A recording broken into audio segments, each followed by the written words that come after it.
more than a century, one word has shaped politics, fueled wars, and inspired countless myths. Aryan. Some believe the Aryans were a superior race.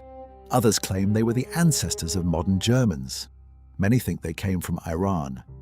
But according to modern archaeology, linguistics, and DNA research, almost everything most people believe about the Aryans is either incomplete or simply wrong. So who were the Aryans? And why does their story still matter today?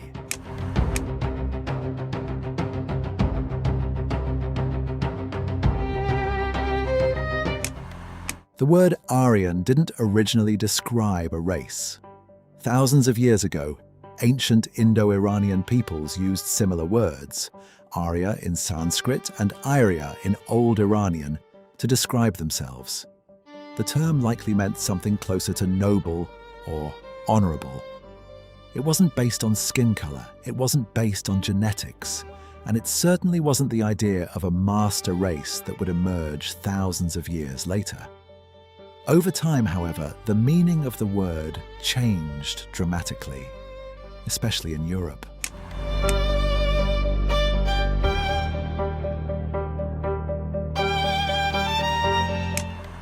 For centuries, historians debated the homeland of the early Indo-European peoples. Today, most researchers point toward the vast grasslands north of the Black and Caspian Seas. Known as the Pontic-Caspian Steppe, this region became home to highly mobile pastoral communities around 5,000 years ago. They domesticated horses, built wagons, and traveled farther than almost any society before them. As they migrated across Eurasia, they didn't simply move people. They spread languages, technologies, and cultural traditions that would shape much of Europe and Asia. Many scholars believe the Indo-Iranian branch eventually developed from these migrations, and with it, the earliest people who called themselves Arya.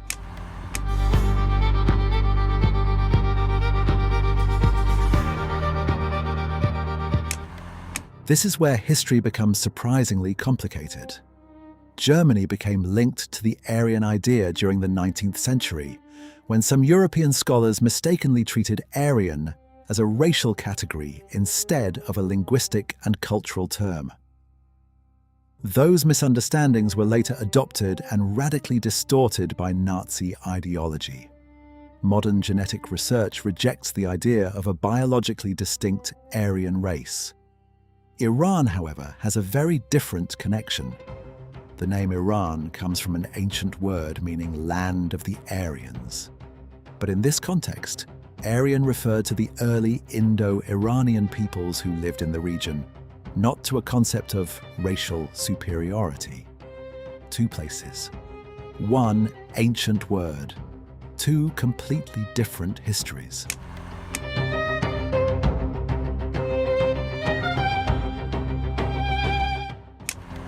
For decades, historians relied on ancient texts and archaeology to reconstruct the story of the Aryans. Today, scientists have another source of evidence: DNA. Over the last decade, ancient DNA studies have transformed our understanding of prehistoric migrations.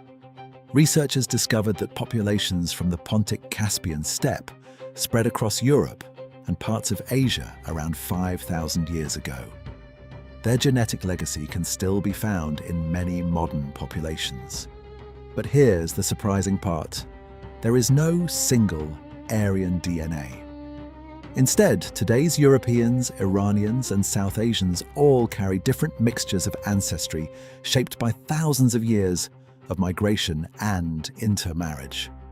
The story isn't about racial purity. It's about human movement. Les trafiquants ont convergé vers la ville de Girofte, où pour quelques centaines d'euros, ils achetaient ces objets dont la valeur sur les marchés d'art occidentaux.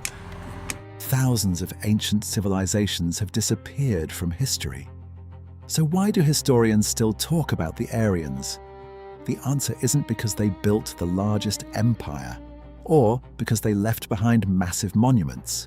Instead, their influence survives in something far more powerful: language.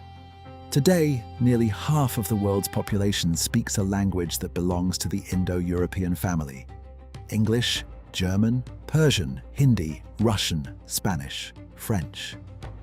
Although these languages sound completely different today, many share ancient roots that stretch back thousands of years. That makes the story of the Aryans more than a historical mystery. It is also the story of how ideas, cultures, and languages spread across continents.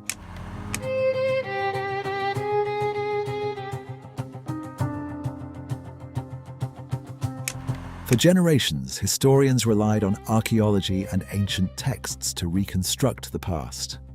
Today, they have another source of evidence: ancient DNA.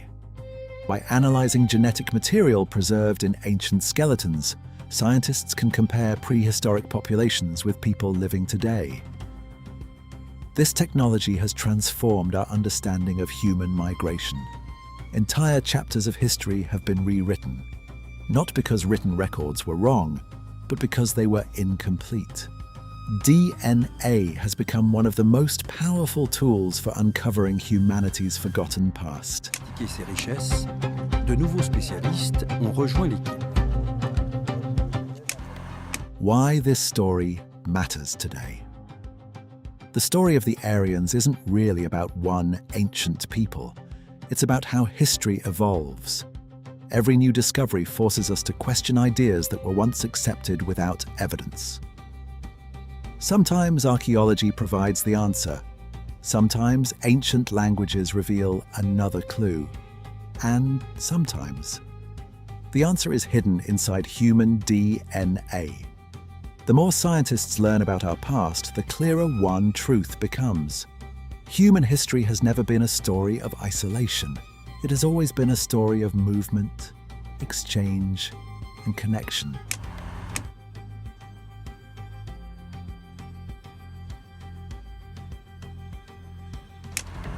The ancient Aryans didn't simply disappear. Over thousands of years, they became part of many different civilizations. Their descendants cannot be identified by nationality alone.